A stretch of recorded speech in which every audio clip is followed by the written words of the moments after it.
ఓం నమ శివాయ. అందరికీ నమస్కారం అండి. ఈరోజు వీడియోలో మనం కార్తీక మాసంలో పరమశివునికి ప్రీతికరమైనటువంటి నారికేల దీపాన్ని ఎప్పుడు వెలిగించాలి, ఏ రోజున వెలిగించాలి, ఇంకా ఏ సమయంలో వెలిగించాలి, ఎలా వెలిగించాలి అనే అన్ని విషయాలు ఈ వీడియోలో తెలియజేస్తాండి. కార్తీక మాసం శివకేశవులు ఇద్దరికీ పవిత్రమైన ప్రీతిపాత్రమైన మాసం. ఇది ఆధ్యాత్మిక సాధనకు, మోక్ష సాధనకు విశిష్టమైనది. హిందూ మత విశ్వాసాల ప్రకారం ఈ మాసంలో స్నానం, దానం, జపం, ఉపవాసం, దీపారాధన, దీపదానం వంటి వాటికి ఎక్కువ ప్రాముఖ్యత అయితే ఉంది.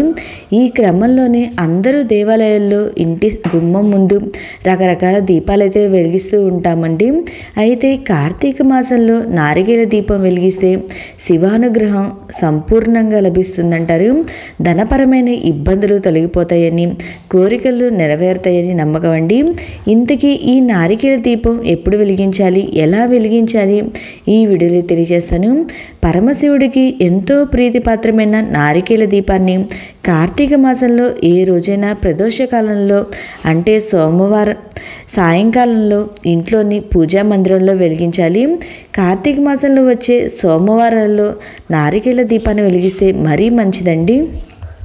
ముందుగా మనం ఎక్కడైతే పూజ చేసుకుంటామో అక్కడ శుభ్రంగా చేసుకొని ఆ తర్వాత పరమేశ్వరుని చిత్రపటం లేదా లింగ స్వరూపాన్ని పెట్టుకొని గంధం కుంకుమ బొట్లయితే పెట్టుకొని పుష్పాలతో చక్కగా అలంకరించుకోవాలి. ఒక ఇత్తడి ప్లేట్ కానీ రాగి ప్లేట్ కానీ తీసుకొని ఆ ప్లేట్లోకి చక్కగా గంధం కుంకుమ బొట్లయితే పెట్టాలి. ఆ తర్వాత ఆ ప్లేటుతో గంధంతో స్వస్తిక్ గుర్తు అనేది వెయ్యాలి. ఆ స్వస్తిక్ గుర్తు 4 చోట్ల గంధం కుంకుమ బొట్లయితే పెట్టాలండి. ఆ తర్వాత ఒక కొబ్బరికాయనైతే తీసుకొని శుభ్రంగా కడిగి పగలగొట్టాలి. ఆ ప్లేటులో 3 గుప్పెల బియ్యం అనేది వేసుకొని పగలగొట్టిన ఒక కొబ్బరి చిప్పని ఉంచాలండి.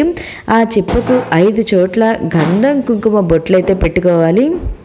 నేను ఇక్కడ వీడియోలో చూపించిన విధంగా ఒక చిన్న ప్లేట్ అయితే తీసుకొని దానిపైన స్వస్తిక్ గుర్తు అనేది వేసుకొని 3 గుప్పెలు బియ్యం అనేది వేసుకొని మనం ఇలా కొబ్బరి చిప్ప అనేది పెట్టుకోవాలండి. ఈ కొబ్బరి చిప్ప అనేది మన కళ్ళు ఉంటే చూడండి, 3 కళ్ళు, అదైతే మనం పూజలు అయితే పెట్టుకోవాలి. మరొక కొబ్బరి చిప్ప వచ్చి ప్రసాదంగా పెట్టాలి. ఆ కొబ్బరి చిప్పలో చక్కగా పూలతో అయితే అలంకరణ అనేది చేసుకోవాలి. ఆ చిప్పలో ఆవు నెయ్యి కానీ నువ్వుల నూనె కానీ వేసుకొని 2 ఒత్తులు కలిసి ఒక ఒత్తిగా చేసి ఇలా 3 ఒత్తులైతే వేయాలి. ఇలా 3 ఒత్తులైతే వేసుకోవాలండి. వేసుకొని చక్కగా పూలతో అలంకరించుకోవాలి. పగలగొట్టిన మరొక చిప్పలో కొంచెం తీపిగా మనం అయితే బెల్లం కానీ ఏదైనా స్వీట్ కానీ పెట్టి నైవేద్యంగా పెట్టి స్వామివారికి నైవేద్యంగా సమర్పించాలి. ఇలా దీపం వెలిగించిన మనం వేకహారతితో కానీ లేదా అగరబత్తులతో కానీ దీపం అయితే వెలిగించాలి. ఇలా దీపం వెలిగించిన తర్వాత దీపానికి హారతి అనేది ఇవ్వాలి. ధూపం చూపించి హారతి అనేది ఇవ్వాలి. నారికేల దీపం కొండెక్కిన ఈ విధంగా మనం నారికేల దీపాన్ని అయితే కార్తీక మాసంలో ప్రత్యేకంగా సోమవారం రోజుల్లో కానీ లేదా ప్రత్యేకంగా కార్తీక పౌర్ణమిలో కానీ లేదా ఏ రోజైనా మనం ఈ నారికేల దీపాన్ని అయితే వెలిగించుకోవచ్చు. ఈ విధంగా మనం నారికేల దీపం వెలిగించుకున్న తర్వాత ఈ విధంగా దీపం వెలిగించిన తర్వాత దీపం కొండెక్కాక ఏమి చేయాలని చాలామందికి సందేహం అయితే ఉంటుందండి. నారికేల దీపం కొండెక్కిన తర్వాత ఆ 2 కొబ్బరి చిప్పల్ని దీపం చుట్టూ ఉన్న పూల అక్షింతలను ఎవరు తొక్కని చోట చెట్టు మొదట్లైనా వేయండి లేదా పారే నీటిలో వేయాలి. అలాగే పల్లెల్లో ఉన్న బియ్యాన్ని పొంగల్గా చేసుకొని ఇంట్లో వాళ్ళందరూ నైవేద్యంగా స్వీకరించాలండి. ఇలా నారికేల దీపం వెలిగిస్తే శివానుగ్రహం సంపూర్ణంగా లభిస్తుందండి.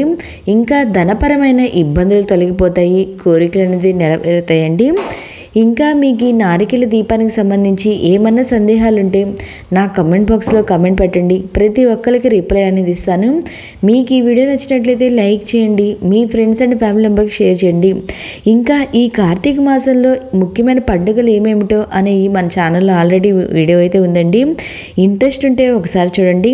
ఇంకా దీపావళి రోజున లక్ష్మీ అమ్మవారికి పూజ ఏ రోజు చేసుకోవాలి, కేదారేశ్వర నోములు ఏ రోజున చేసుకోవాలి అనే అన్ని విషయాలు కూడా మన ఛానల్లో ఆల్రెడీ వీడియో అయితే ఉందండి. లింక్ అనేది డిస్క్రిప్షన్లో ఇస్తాను, ఒకసారి చూడండి.